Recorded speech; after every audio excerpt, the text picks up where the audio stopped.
Story: Millionaire spoiled his mistress in first class until his pregnant wife walked on board. As the airline CEO Nathan Brooks believed a first-class cabin was the perfect place to show how much he could spend on his mistress. He did not know the pregnant wife he had dismissed would be the final scheduled passenger to walk on board, and the CEO of the airline. As you listen, share your answer in the comments. What reveals character faster? How someone spends money, or how they treat people who cannot advance their status? This is an original fictional drama for entertainment. Every name, company, workplace, relationship, and event is imaginary and has no intended real-world counterpart. The first-class cabin shimmered beneath rows of crystal reading lights, where polished walnut panels reflected soft golden tones across handcrafted leather seats. Outside the panoramic windows, a spring sunset painted the New York skyline in warm shades of amber, while ground crews completed the final preparations for Blue Haven Air Flight 442, a nonstop service bound for London. Inside, everything spoke the language of privilege. Champagne rested in crystal flutes. Fresh white orchids decorated each private suite. The quiet melody of a grand piano drifted gently through the cabin speakers, wrapping every conversation in effortless elegance. Millionaire investor Nathan Brooks leaned comfortably against his reclining seat with the relaxed confidence of a man who had spent years believing the world naturally opened doors for people like him. His tailored navy suit fit perfectly. A platinum watch rested beneath his crisp white cuff. Every movement reflected practiced sophistication, the kind that came from wealth displayed often enough to become second nature. Across from him sat Isabella Monroe, a striking brunette wrapped in a designer silk dress, admiring a velvet jewelry box Nathan had just handed her. "You really didn't have to," she said with a playful smile. Nathan shrugged casually. "I wanted everyone to know tonight is special." She opened the box. Inside rested a diamond necklace that immediately captured the glow of the cabin lights. Several nearby passengers glanced over before politely returning to their conversations. Luxury always attracted attention. Nathan enjoyed every second of it.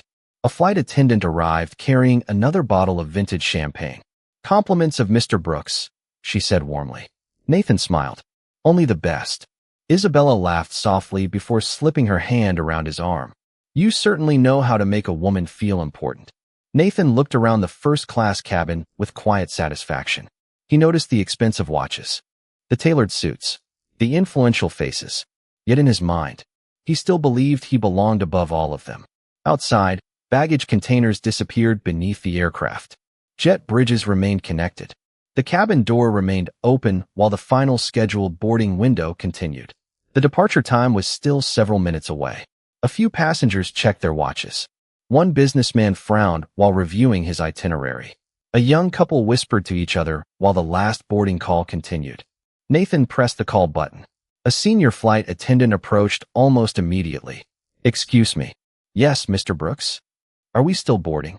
The flight attendant answered with the same calm professionalism. "Yes, sir. We're completing the final scheduled boarding." Nathan raised an eyebrow. "For one passenger? We're still within the boarding window." She smiled politely before continuing down the aisle. Nathan leaned back with an amused chuckle. "Must be some celebrity." Isabella smiled. "Or someone who thinks they're more important than everyone else." Nathan lifted his champagne. "Whoever they are." He glanced around the luxurious cabin.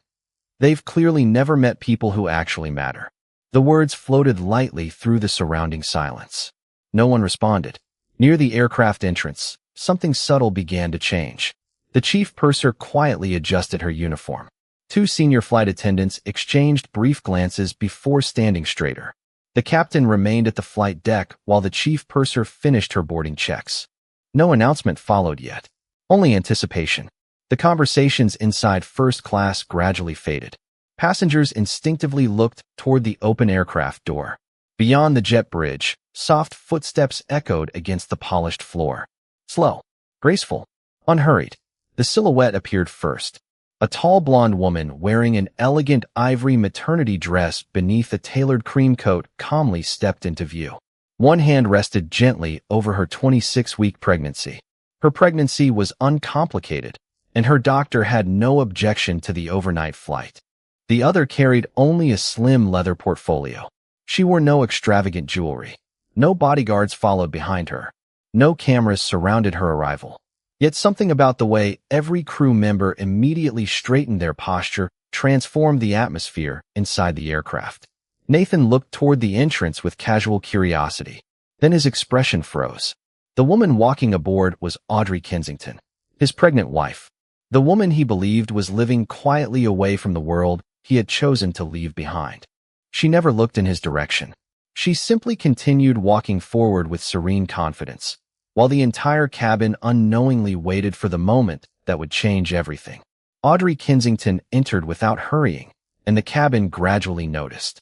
She continued through the first-class cabin with calm, unhurried steps. The polished wooden floor reflected the soft ivory tones of her maternity dress as warm cabin lights illuminated her golden hair. One hand rested gently over the child she carried, while the other held nothing more than a slim leather portfolio. She neither searched for attention nor acknowledged the curious eyes following her. She simply walked. Nathan Brooks felt his heartbeat become strangely uneven. This wasn't supposed to happen. For months, Audrey had disappeared from the social circles they once shared. She had ignored invitations, declined interviews, and allowed gossip magazines to invent their own stories about their marriage. He had assumed she wanted privacy, or perhaps dignity. Either way, he never expected to see her here, especially not on this flight. Beside him, Isabella noticed the sudden change in his expression. "You know her?" Nathan hesitated, then answered quietly, "My wife." The words landed heavily between them. Isabella looked toward Audrey with open curiosity before allowing a faint smile to appear. "Really?" She studied Audrey from head to toe. "I expected someone more glamorous." Nathan didn't respond. For reasons he couldn't explain, Isabella's comment suddenly felt inappropriate. Audrey reached the aisle opposite Nathan's suite. She paused, not because she had noticed him, because the chief purser had already stepped forward with a welcoming smile. "Good evening, Miss Kensington. Good evening, Olivia. We're delighted to have you on board." "Thank you. I appreciate everyone's hard work preparing today's flight. It's an honor to have you with us." The conversation was brief, natural, comfortable, as though it had happened many times before. Isabella folded her arms. "They certainly know how to flatter important passengers." Audrey turned slightly toward her. A gentle smile appeared on her face. "They're simply being kind." Her voice carried no pride, no irritation, only quiet sincerity. That calmness unsettled Nathan far more than anger would have. He remembered the final months of their marriage. There had been no screaming matches, no dramatic scenes, no public accusations. Audrey simply became quieter, until one day, silence replaced every conversation they used to have. The cabin remained strangely attentive. Passengers continued pretending to read newspapers or check emails, but nearly every pair of eyes occasionally drifted toward the elegant pregnant woman standing calmly in the aisle. Outside, the aircraft remained at the gate with several minutes left before scheduled departure. The flight deck continued its normal pre-departure work. Another senior flight attendant approached Audrey carrying a small tablet. "Miss Kensington, the latest operational summary." "Thank you." She glanced briefly across the screen. "Excellent work. We're pleased with today's preparation." "So am I." She handed the tablet back without unnecessary discussion. Everything about the exchange felt efficient, professional, familiar. Nathan frowned slightly. He had flown first class hundreds of times. Airline staff certainly treated premium passengers well. But this felt different.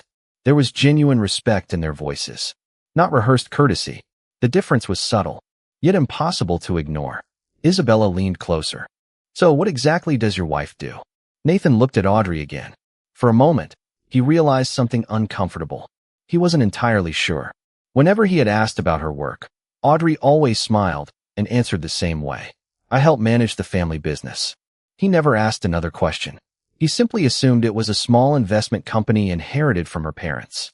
His own business had always seemed larger, more demanding, more important, or so he believed. Near the aircraft entrance, another executive wearing a tailored navy suit quietly stepped aboard carrying several leather folders.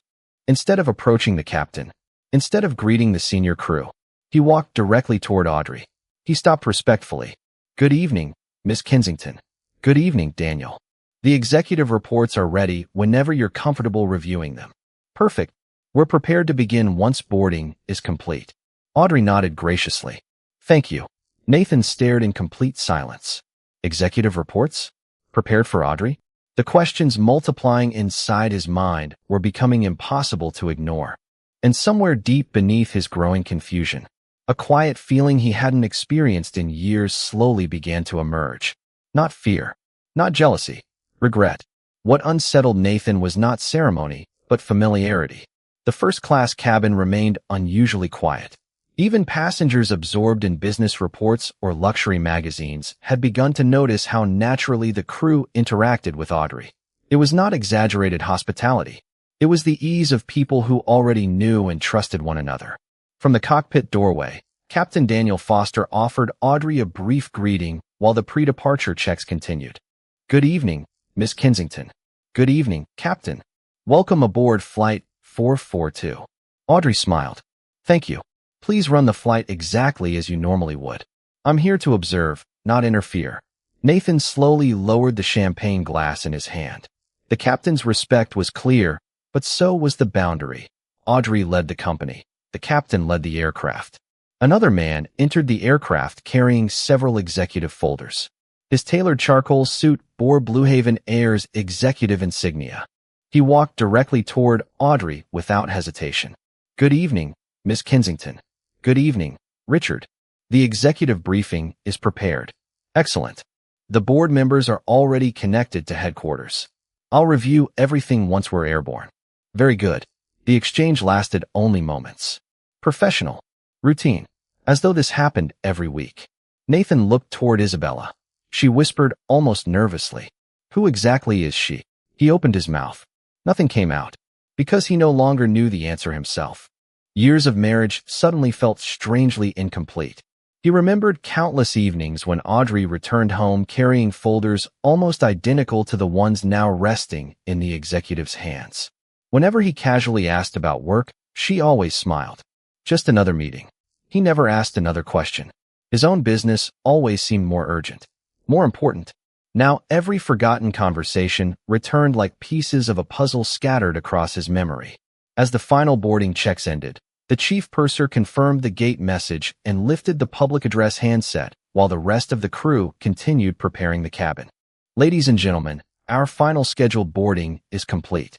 Traveling with us on today's executive review is Blue Haven Air's Chief Executive Officer, Ms. Audrey Kensington. Silence. Absolute silence. The words seemed to suspend time itself. Several passengers instinctively turned toward Audrey. One businessman quietly removed his glasses. An elderly couple exchanged astonished glances. Even Isabella's confident smile disappeared. Nathan's heartbeat pounded against his chest. Chief Executive Officer. Blue Haven Air. The airline. His wife. The woman he believed managed a small family business. The woman he had slowly pushed out of his own life. The woman he had underestimated every single day. Audrey acknowledged the announcement with nothing more than a warm smile. There was no dramatic gesture, no speech, no celebration. She simply inclined her head toward the crew. Thank you, everyone. The attendants nearest the aisle smiled with unmistakable warmth, and a few passengers offered polite applause before the crew returned to their normal duties. Nathan remained perfectly still. Outside the windows, the jet bridge withdrew at the scheduled time. The door closed, the crew completed its checks, and moments later the engines came alive beneath the wings. As the aircraft prepared to leave New York behind, Nathan realized something far more unsettling than losing control of a conversation. He had spent years believing he knew exactly who Audrey Kensington was. Only now, at 30,000 feet waiting to happen, was he beginning to understand. He had never truly known her at all. Audrey opened the review folder she had actually come on board to study as Blue Haven Air Flight 442 began its slow pushback from the gate. Outside the panoramic windows, New York's evening lights stretched across the wet tarmac like scattered stars, reflecting beneath the massive wings of Blue Haven Air Flight 442. Inside first class, the atmosphere had changed completely. Only minutes earlier, Nathan Brooks had believed he was the center of attention. Now no one seemed interested in the diamond necklace resting around Isabella's neck. Every conversation somehow returned to Audrey Kensington. Not because she demanded attention, because she had never tried to. The engines came alive with a deep, reassuring hum. Passengers fastened their seat belts. Cabin lights softened for departure. Audrey settled into her suite without asking for special treatment. She quietly opened the executive briefing Richard had handed her moments earlier. Several neatly organized reports filled the leather folder. Fleet performance, cabin service evaluations, safety metrics, customer satisfaction summaries. She reviewed each page carefully. Not quickly, carefully. Every few minutes, she underlined a note with a silver pen before turning another page. Nathan couldn't stop watching. He had attended hundreds of executive board meetings throughout his career. Most executives skimmed reports. They focused on quarterly profits, share prices, expansion forecasts. Audrey's attention lingered somewhere entirely different. Near the front galley, Richard approached her once more. Our latest employee retention numbers exceeded projections. Audrey looked up. What changed? The mentoring program you introduced last year. She smiled warmly. I'm happy to hear people are choosing to stay. Richard nodded. They say they finally feel seen. A quiet silence followed. Audrey closed the report. Never let statistics make us forget their people first. I'll remember that.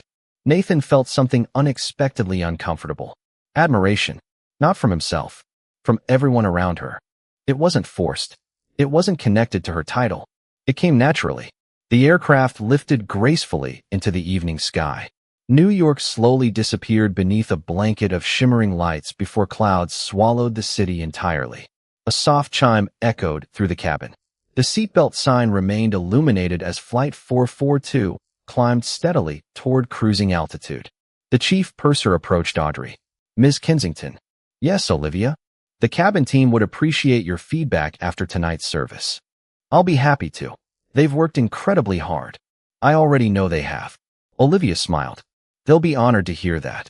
Nathan glanced toward Isabella. She quietly watched the conversation unfold.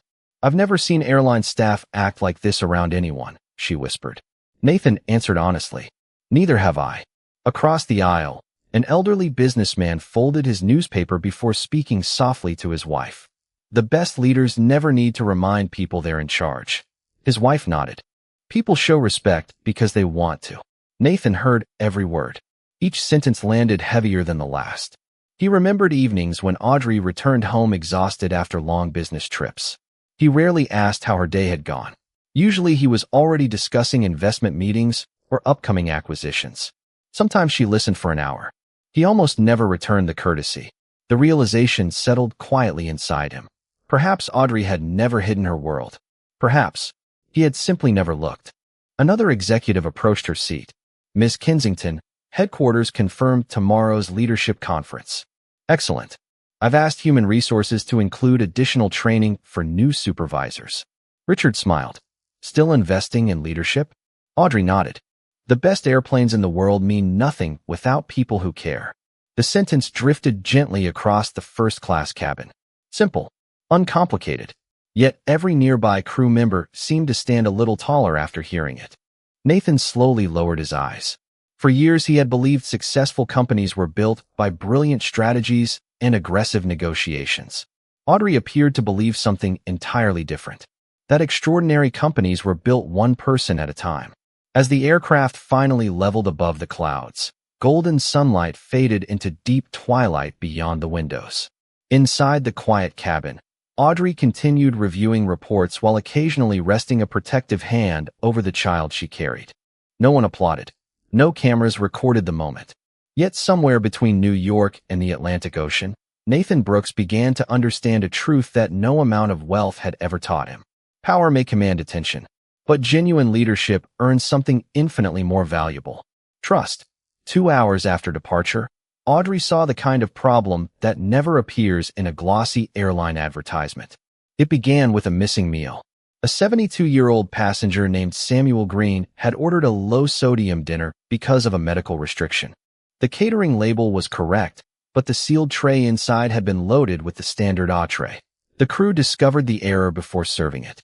Olivia, the chief purser, apologized and offered 3 safe alternatives from onboard supplies. Samuel was disappointed but calm. Isabella was not involved, yet she watched the exchange from across the aisle and sighed loudly. This airline charges enough to get a meal right. Nathan glanced at Audrey. almost as though expecting his wife to defend the company. Audrey did something more useful. She asked Olivia, quietly and away from Samuel, "What happens next?" "We log the catering mismatch, make sure Mr. Green has an appropriate meal from what we can safely provide, and send the station report after landing." "Good. Would you like me to call the catering manager through operations?" "Not for my benefit. Follow the normal process. I want to see whether the process works when nobody gets special treatment." Olivia nodded. The crew assembled a meal Samuel could eat, added fresh fruit, and checked the ingredients with the galley documentation. Audrey later stopped by his seat. "I heard we let you down tonight." Samuel smiled. "Your people fixed what they could. That doesn't erase the error." "No," he said, "but I've been alive long enough to know the difference between a mistake and indifference." Audrey wrote the phrase down. Nathan heard it. Mistake and indifference. He could not avoid the comparison. His affair with Isabella was not one impulsive mistake. It had required reservations, lies, missing dinners, deleted messages, and a growing habit of treating Audrey's silence as permission. Isabella tapped the diamond necklace he had given her. "You're taking notes about one dinner tray?" Audrey turned toward her. "Yes." "Why?" "Because systems fail in small places before they fail in large ones." Isabella gave a faint laugh. "You really care about all this." "I do." Nathan remembered countless evenings when Audrey had come home talking about baggage claims, training schedules, wheelchair assistance, maintenance staffing, call center wait times. He had called those details. Now he understood they were the airline. A CEO who cared only about aircraft purchases and quarterly numbers could impress markets. A CEO who noticed a 72-year-old passenger's dinner built something harder to measure: trust. Later, Olivia returned with an update.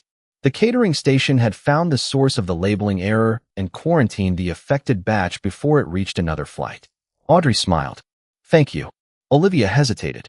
"Operations can open an immediate management review tonight." "Open a process review first," Audrey said. "Find out whether this was a training issue, a labeling issue, or a workload issue. Discipline is not a substitute for understanding." Nathan lowered his eyes. He wondered what his marriage might have looked like if he had applied that sentence at home. The second turning point came from Isabella herself. Near midnight, she pressed the call button and asked for another bottle of the vintage champagne Nathan had ordered before departure. The flight attendant explained that the cabin had only one remaining bottle and that it was reserved as contingency stock for the rest of first class. Isabella frowned. "Do you know who he is?" The attendant stayed professional. "Yes, ma'am. I still need to follow the service plan." Isabella looked past her toward Audrey. "And do you know who she is?" The attendant's expression did not change. "Yes, ma'am." "Then ask her." Audrey had heard enough. She looked up from her report. "The crew already answered you." Isabella blinked. "I thought you owned the airline." "I lead it." "What's the difference?" Audrey closed the folder. "Ownership makes it possible to demand special treatment. Leadership means I shouldn't." A few nearby passengers looked over, but Audrey did not raise her voice. Nathan felt heat climb into his face. For years he had used status exactly the way Isabella expected it to be used, as a shortcut around ordinary rules. Audrey turned to the flight attendant. "Please continue exactly as you would for any passenger." "Yes, Miss Kensington." The attendant moved on. Isabella stared at Nathan. "You told me she was passive." Nathan's jaw tightened. "I was wrong. You told me people did whatever she wanted." He looked across the aisle at Audrey. "They trust what she wants because she doesn't ask them to break the rules for her." It was the first generous thing he had said about his wife in months. Audrey heard it, but gave no sign. A little later, Richard, the executive vice president, brought her a sealed briefing for the next day's leadership meeting in London. "Everything is ready for the employee announcement," he said. Audrey nodded. "No leaks." "None." Nathan looked up. "What announcement?" Isabella asked. Audrey did not answer. The document was company business. Richard returned to his seat. Nathan's curiosity burned, but he did not ask again. That restraint was new. The secret was not an acquisition or a celebrity partnership. Blue Haven Air's board had approved a broad employee profit-sharing expansion and a new caregiver support program for operational staff. Audrey had spent 18 months developing it after hearing from mechanics, gate agents, and flight attendants who struggled to balance irregular schedules with family responsibilities. Her own pregnancy had made the issue more personal, not more political. The program would not solve every problem. It would not turn the airline into a fairy tale, but it would give thousands of workers a more direct share in the success they created and more practical support when family life became complicated. Audrey wanted the London team to hear about it from her in person, not because she needed applause, because the people affected deserved to ask questions. Nathan watched her place the sealed document back in the folder. He had spent the flight thinking the biggest surprise was her title. He was beginning to understand that the title was the least interesting part of who she had become. Before dawn, Nathan asked Audrey for a private conversation. She agreed. He began with the only sentence that did not insult her intelligence. "I lied to you." Audrey waited. "I lied about where I was. I lied about Isabella. I told myself we were already over because that made what I was doing easier to live with. Yes. I also told myself your work was small because I never understood it." Audrey looked at him for a long moment. "You didn't fail to understand because aviation is complicated. I know. You failed to understand because my life stopped being interesting to you." He looked down. There was no defense. "I don't want to use the baby to keep us together," he said. That surprised her. "I want to be her father, and I want to take responsibility from the beginning." Audrey held his gaze. "Then respect the boundaries we establish and the parenting arrangements we make." "I will. We'll work those out through counsel." Calmly. He nodded. "What about us?" Audrey's answer came gently. "I don't know what forgiveness will look like. I do know I won't continue the marriage as it has been." Nathan accepted that without bargaining. Across the cabin, Isabella had packed away the necklace. When Nathan returned, she handed him the velvet box. "You bought this to make me feel chosen," she said. He took it. "And now it feels like proof that both of us were willing to ignore someone else to feel important." Nathan did not argue. Isabella looked toward Audrey. "I don't expect her to forgive me. Neither do I." Good. For the first time, they sounded less like glamorous lovers and more like two adults confronting the cost of choices they had romanticized. The cabin lights brightened for breakfast. Outside, dawn began to reach the Atlantic. By breakfast, the polished fantasy Nathan had built around the trip had vanished. Isabella had returned the necklace to its box, and neither of them could pretend the destination would make the affair feel like a future. Nathan sat quietly while the cabin brightened around him. The most painful consequence was not public humiliation. It was that the story he had told about himself no longer persuaded even the woman sitting beside him. Sometimes the most complete collapse is simply the moment a lie no longer has anyone willing to carry it. Blue Haven Air landed in London shortly after sunrise. At the gate, Audrey thanked the crew, asked Olivia to send her the catering follow-up, and waited until passengers had begun leaving before standing. She did not walk out surrounded by security. She carried her own portfolio and moved carefully, one hand resting over her pregnancy. Nathan stayed back. He understood she did not owe him another scene. 3 hours later, Audrey stood inside Blue Haven Air's London Operations Center before several hundred employees. Mechanics in work jackets stood beside gate agents, dispatchers, pilots, customer service teams, and cabin crew. She announced the expanded profit-sharing plan and caregiver support program. The applause embarrassed her a little. What mattered more were the questions. Would part-time workers qualify? How would irregular schedules be handled? Would parents caring for disabled adult children count? What about employees caring for aging parents? Audrey answered what she could and promised written guidance for what she could not. Samuel Green, the passenger with the missing meal, had no idea any of this was happening. That pleased her. Leadership did not require every decent act to become a story. Back in New York, Audrey and Nathan began living separately and retained separate attorneys to work through finances and future parenting arrangements. Nathan kept running his investment business. Audrey kept leading Blue Haven Air. Their lawyers documented practical agreements while both parents prepared for Grace's birth. Their baby, Grace, was born at 39 weeks. Nathan arrived at the hospital after Audrey invited him. He brought no diamond gift. He brought the small knitted blanket his mother had made before she died. Audrey knew what it meant to him. "May I?" he asked. She placed Grace in his arms. Nathan's face crumpled. For several minutes, he said nothing. Months later, their divorce became final after the financial and parenting issues were resolved. Nathan did not become a different man overnight.